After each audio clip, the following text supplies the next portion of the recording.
Help me reach 7,000 subscribers. Please like the video and share your thoughts in the comments. Your feedback helps make the content better. She put my plate on the counter like it was a commercial, then walked right past me without a hello. No kiss, no nothing. I stood in the doorway with my work bag, watching her slide a casserole into the oven with the precision of a food stylist. Phone face down on the island, screen buzzing under her palm. Fake smile. Busy? I asked, dropping my keys in the bowl. Just dinner, she tossed over her shoulder. You're late. I'm 5 minutes behind. Traffic on the bridge. It's fine, she said, which in marriage usually means it's not. Wash up. On the table, the silverware was lined up like she measured it. Candle lit. Music from a playlist she never used. The whole thing said perfect wife, except her eyes didn't track me when I moved around the room. They skated past like I was a piece of furniture. Looks good, I told her. Smells like you used the good seasoning. She rubbed her wrist. I follow the recipe. It's not that hard. I pulled my chair out. You okay, Claire? Why wouldn't I be? Because you're acting like I'm the mailman. She smirked, not in a cute way. Do you say hi to the mailman? That's sweet. I let it slide. If I'd known where it was headed, I wouldn't have. The week started dying by paper cuts. She turned her phone face down every time I walked in. She started sleeping on the far edge of the bed like we were roommates who split utilities. Mornings, she scrolled through something with a half smile and told me she was reading news. Nights, she put on a show within seconds of sitting down, the kind of background noise you use when you don't want to talk. Wednesday, I came home with a box of donuts for the building crew. I left a couple for us. She looked at the box like I'd dropped a tire on the counter. Sugar this late?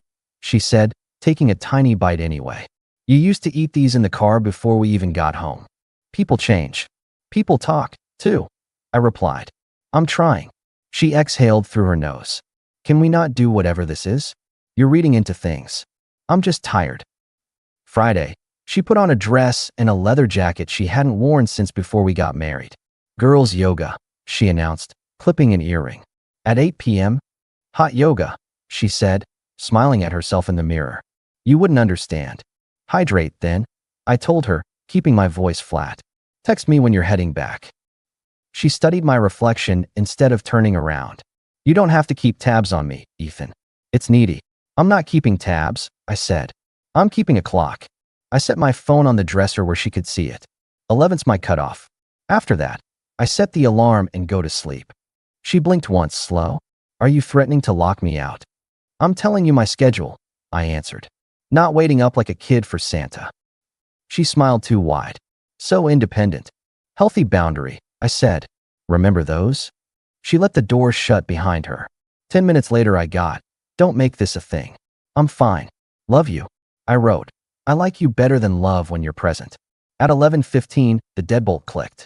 She moved quietly, like a guest. She slid under the covers without a word. I lay there with my hands behind my head, eyes open at the ceiling fan. Claire, I said to the dark. She made a humming noise. Anything you want to say? I said it already, she muttered. I'm fine. Saturday morning, my crew chief, Ben, called. We still on for the supply run? Yeah, I said, watching Claire move around the kitchen, tight ponytail, no eye contact. I'll meet you at the yard. He lowered his voice. You sound like a man sleeping on nails. Just need coffee. When I came back from the yard, Claire was on the patio with a blanket around her shoulders, phone on video. She angled the screen away when I opened the door. Who's that? I asked, pouring coffee. Kelly, she said, too quick. She says hi. Kelly still lives in Denver. I reminded her. She say hi through a burner now? She pulled the blanket tighter. You're getting paranoid. Or attentive, I said. Pick one. She rolled her eyes. You're exhausting. I can fix that, I told her. I pulled my keys from the bowl and held them up. I'm taking the truck to the site. You want to drive later? Use your car. I need both sets of keys to stop doing that dance. She frowned. I always take your truck when I run to the market. Then plan ahead, I said. New rule. I'm not the backup plan. She opened her mouth, closed it. Whatever. Do what you want. I intend to. She waved me off like a waiter who brought the wrong drink. Then she texted me an hour later. Dinner with Megan tonight. Don't wait. I sent one dot. She added, it's not big. Just catching up. I put the phone away and turned to Ben, who was counting joist hangers in the warehouse. You ever notice how the word fine is just fire with one letter swapped? Ben didn't look up. My ex used to say fine before she ordered new furniture. Warm up your credit card. I smiled, but it didn't reach anything. I already turned the card off for auto purchases last month. That's staying. By Tuesday, girls' yoga had turned into late errands and helping a friend move a table and lost track of time. I started hearing the same phrases in repetition, like someone practicing lines. I adjusted, not with speeches but with logistics. Wednesday afternoon, I stopped by our bank and separated the recurring bills. Utilities and mortgage were on me. Her extras were on her. I moved my direct deposit to a different account. Clean, simple, adult. No drama. I printed 2 copies of the new budget and taped one in the drawer with the batteries so she'd find it when she needed a flashlight. That night we had a neighborhood cookout. People dragged coolers, kids sprinted in packs. Mrs. Torres from next door brought her salsa that will probably outlive us all. Claire showed up 40 minutes late in a blazer over a t-shirt like she came from a panel. She handed me a paper plate without looking, then spotted the neighbor's new dog and went into a tone of voice I hadn't heard in weeks. You made it, I told her, taking the plate. You must have set a land speed record back from errands. Funny, she said, and patted my arm like you do with someone older. Don't be weird in front of people. In front of people is where we live, I answered. Ben wandered up with a beer. Big man. You good? Define good, I said. Claire cut in. He's fine. He's just very schedule-driven. Clock's cheaper than therapy, Ben replied. She gave a small laugh and aimed it at the other lawn chairs. Ethan brings a spreadsheet to movie night. It's adorable. I turned to her, kept my voice level. Don't do that. What? She asked, all innocence. Dip me in sarcasm for the crowd, I said. Not your best look. Ben took a step back like a ref giving space. Mrs. Torres pretended to fuss with a tray, but she was listening. Claire tilted her head and made a show of not understanding. Okay, she said finally. Noted. Good, I told her. Also, I'm done waiting on phantom plans. If you're out, you're out. I'm not pausing my night for a text you might send. That's controlling, she said lightly. It's a boundary, I said even lighter. You'll feel the difference when you hit it. She looked at me then like I'd moved a piece on a board she thought was hers. You're overreacting, she added, but the angle of her shoulders said I'd hit something. We ate. People talked about football and drainage and the price of lumber. When we were walking back across the lawn, she said, You embarrassed me. Or I put friction on disrespect, I replied. Pick one. She stopped under the porch light. You're being dramatic. No, I said. I'm making adjustments. Friday's off the calendar. I'm working late. Take the night for yourself. She tried to smile. We were going to try that Italian place. We means you on your phone and me paying the check, I said. I'll pass. She shrugged. Suit yourself. She went out that Friday and came home at 12:40 a.m. I let her in because I was awake anyway, but I didn't get out of bed. You're not going to ask where I was? She whispered in the dark. I stopped conducting roll call. I answered. She huffed like I'd taken something away from her. The next day, she was sugary sweet for 2 hours, made scrambled eggs like it was an apology, then put on sneakers and left another note. Brunch with Jenna. Be back soon. Soon. I repeated to the empty kitchen. Flexible concept. Sunday night, she came in past 1, again with the glow of people who've been somewhere they enjoy. I was at the table, not dramatic, just finishing an invoice for a client who thinks deadlines are fiction. I shut the laptop and looked at her. She froze like a teenager caught coming through the window. We're going to have an adult conversation, I told her. Now. She tried to smile it off. You look intense. Can I shower first? No, I said, and pulled out a chair. Sit. We're keeping this simple. She sat halfway, poised like she might bolt. If this is about text messages. It's about absence, I cut in. For a week. I've had a roommate who treats the house like a charging station. You come in, you plug yourself in, you leave. She crossed her arms. So poetic. It's not poetry, it's a pattern, I said. And it stops. Tonight. She arched a brow. Or what? Or I end the marriage. I said, steady. I'm not living with a ghost. Her mouth opened. She waited for me to soften it. I didn't. You're serious, she said. Yes, I answered. She looked down at her nails like they could give her a cue. I've just been off. Work stuff. Family stuff. You're making this huge. You're consistently unavailable and defensive. That's not off. That's checked out. I'm not running surveillance. I'm not digging. I'm telling you, be present or be gone. She stared at me a long second. Then she did the first soft turn. She slumped slightly, reached across the table, and put her hand on mine. I'm sorry, she said. You're right. I've been scattered and I took it out on you. I'll fix it. No more late nights. No more phone at dinner. I'll be here. Okay, I said. We'll see. You don't believe me, she said. I believe what people do, I answered. She blinked fast, like she might cry, then got up and started clearing plates that didn't need clearing. Monday, she was great. A little too great. Coffee at 6:30. An actual kiss on my way out. A text at noon, picking up groceries. What do you want for dinner? She sent me a picture of a rotisserie chicken like it was a trophy. I said, thanks. See you at 6. Tuesday, she had the house vacuumed and a baseball game on when I got home. She tucked her legs under her and leaned into me like we were back in year 1. She laughed at my bad jokes. She waited for me to bring up the week before so she could be more sorry. I didn't. I just logged it. Wednesday morning, I made a call right after my crew finished a roof inspection. The guy who answered had a voice that sounded like it used to smoke. Max, I said. Ethan Wallace. Ben gave me your number. Ben from the lumber yard, he said. He still owes me $50. He'll deny it. I told him. You got time this week? 4. I want to know how my afternoons look when I'm not home. Daylight hours. Simple. You asking me to follow your wife? He asked, neutral. I'm asking you to look at my life from 9 to 5 and tell me what you see. I said. If there's nothing, there's nothing. I sleep better. He didn't judge. I do daily logs.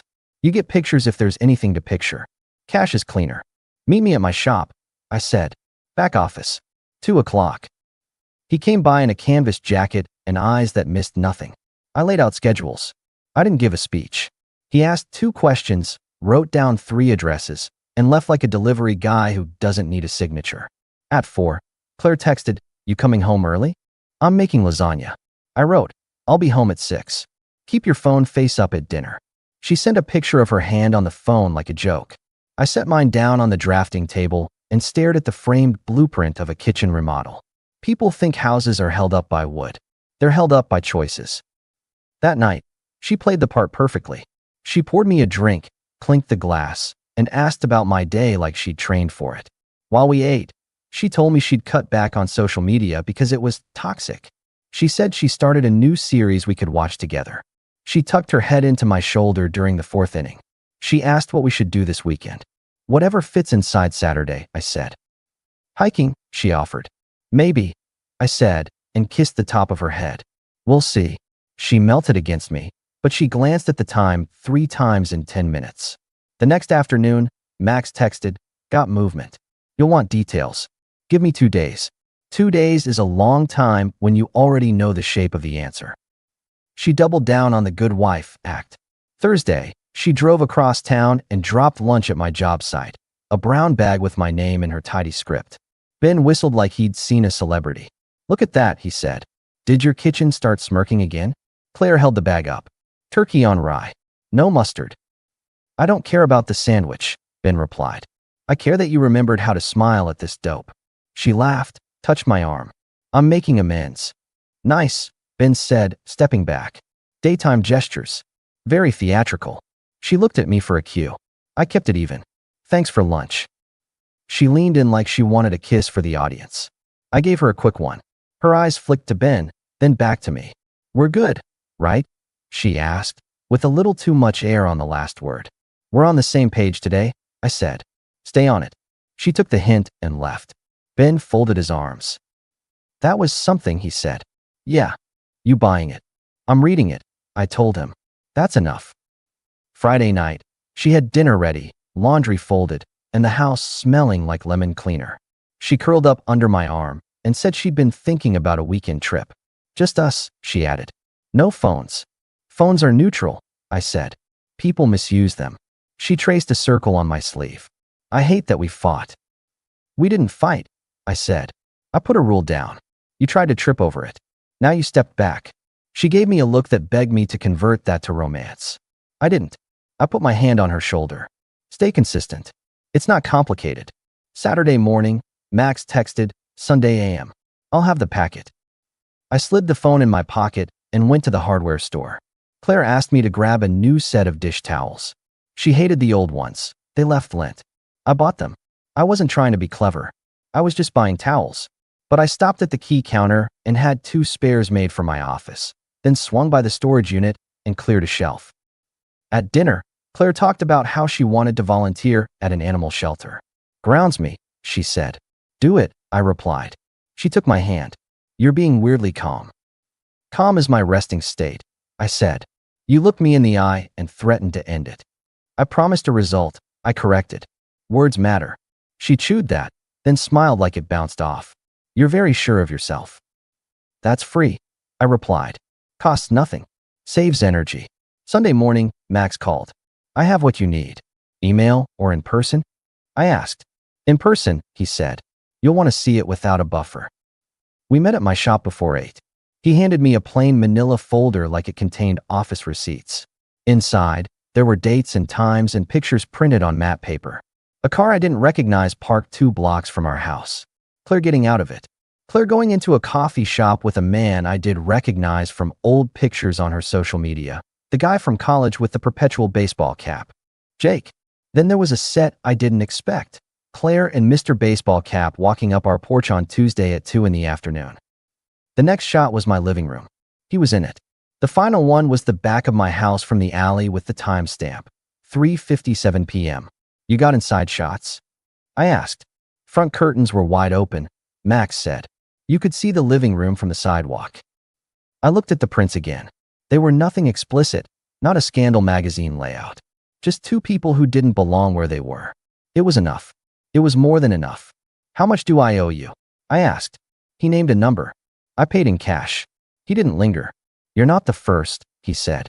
Won't be the last. I plan on being the last version of me that tolerates this, I replied. At 10, after pacing a job site for maybe 6 minutes without seeing anything in front of me, I told Ben I was out. You okay? He asked, squinting. I'm leaving early, I said. Crew's got it. Take photos of the drywall placement. He looked at my face and didn't joke. You need anything from me? Just do your job, I said. I'm going to do mine. I made 1 call from the truck to the person who handles paperwork for people in my position. I didn't give a speech there either. I just said, start it, and got a calm voice back saying, on it. I drove home. The house was clean, staged, polite. I went to our closet and pulled down the luggage. I started with the easy stuff. Out-of-season sweaters, the stack of jeans she never wears but keeps. I folded like a human being, not like a movie. No tearing, no tossing. I lined up shoes in pairs. I zipped each bag and stood it by the front door. I didn't rush. The only time I paused was when I found a small trinket from our first trip, a cheap keychain with our initials. I put it in the outer pocket of her tote. People should have their own history, even when it doesn't include you anymore. At midnight, I was on bag number 4. At 1, I took a break and steamed a bag of vegetables because my hands were shaking from not eating. At 2, I stood the last suitcase by the door and leaned the carry-on against it. The entryway looked like an airport. I texted her at 2:07. Where are you? We need to talk. No answer. At 3:58, lost track of time, sorry. At 4 o'clock I wrote. Time at Jake's place moves quicker? The typing bubble came up. It disappeared. 20 minutes later, headlights raked across the living room. The front door opened, and she walked right into the stack of suitcases. The thump woke the dog next door.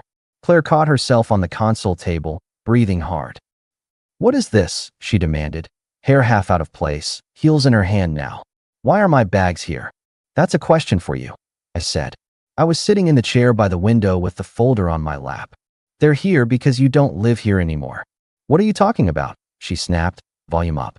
Are you out of your mind? Possibly, I said, but the pictures look sane. What pictures? She said, playing dumb badly.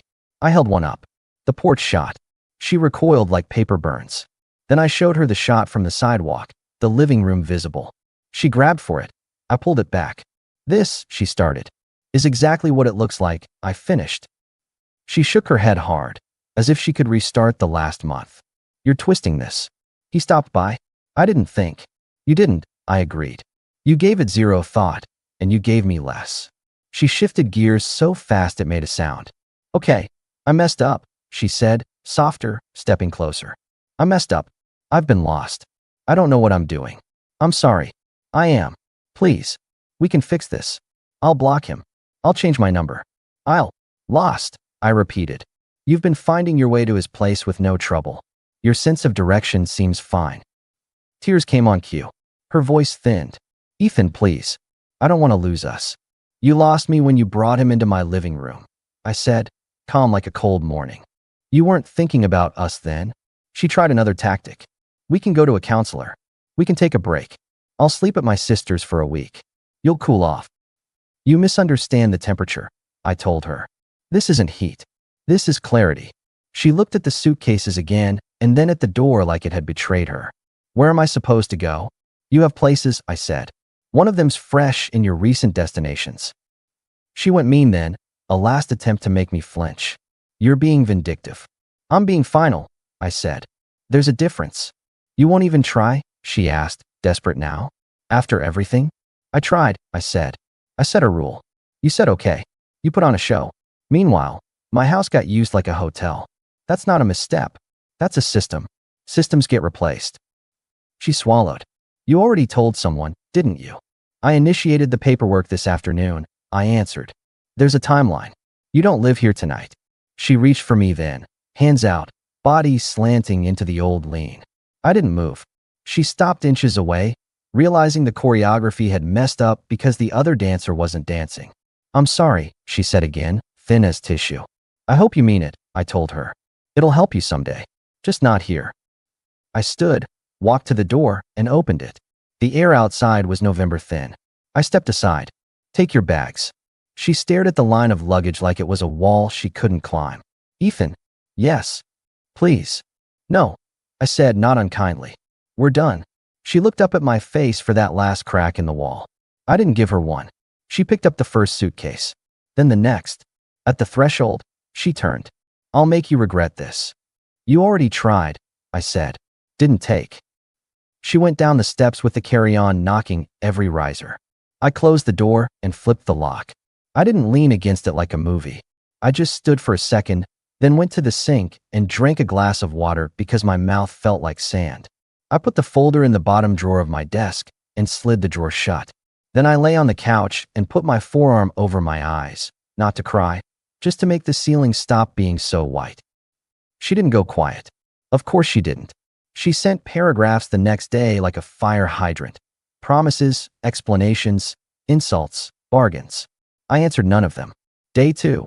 She stood by my truck outside a job site at 7 a.m., arms crossed, hair in a tight bun like control could fix this.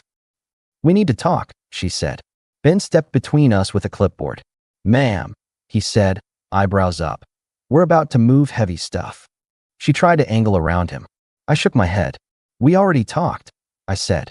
You didn't like the outcome. That's not a communication problem. You're throwing away a marriage, she said. Over nothing. Over everything, I corrected. Find your car and your keychain. She stood there like she expected a crowd to vote. There was no crowd. Just me and my crew and the sound of a pallet jack. When she realized I meant it, really meant it, she swore softly at the air and walked away fast like the ground was hot. A week later, she waited outside my house in the morning in a hoodie, like she was a teenager trying to get back into a club. I put my travel mug on the roof and hit the fob. Go home, I said.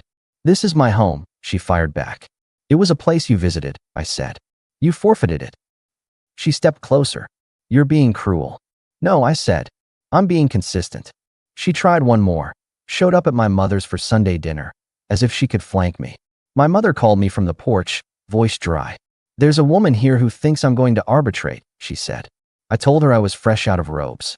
Send her away? I said. I already did, my mother replied. Just wanted you to know I like the sound of your spine. After that, the noise dwindled. The phone settled. The paperwork went through. Life did its thing. Now I live in a smaller place with better light. It's a brick townhouse near the river with old wood floors that complain just enough to feel alive. I park my truck in a carport I built myself because the original one annoyed me. My crew jokes that I keep improving houses I don't plan to sell. They're not wrong. At night, I grill chicken and answer texts from my friends about the game. Sometimes I sit on the stoop with a beer and watch the neighborhood's dog walking parade. Simple is underrated. Ben still owes Max $50. He pretends not to remember. On Fridays, we finish early if the week went right and the client stayed out of our drywall.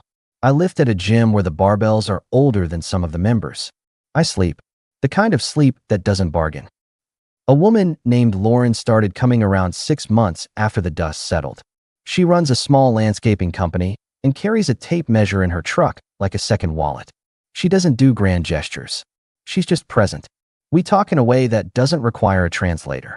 It's not a movie. It's better. As for Claire, I don't see her. I hear things. People talk. Mrs. Torres mentioned she moved twice in 3 months. Someone said they saw her at a grocery store looking at produce like it owed her money. Someone else said Jake drifted. That's how men like that often move. Always in the current, never on the shore. I don't gloat. I don't send messages. I don't check pictures. I learned enough. The point wasn't to punish. The point was to stop living a life where I had to pretend I didn't notice the truth. Sometimes guys ask me how I knew when it was time. I tell them it wasn't a single night. It was a line I drew and what happened when someone kept stepping over it.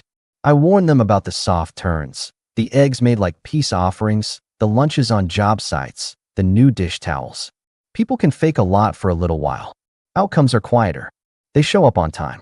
If you're looking for rage, you'll be disappointed. I didn't burn anything down. I opened a door and moved out of the way. She walked through it carrying bags she packed with her own choices. My final word to her wasn't poetry. It was logistics. She wanted the comfort and the audience. I cut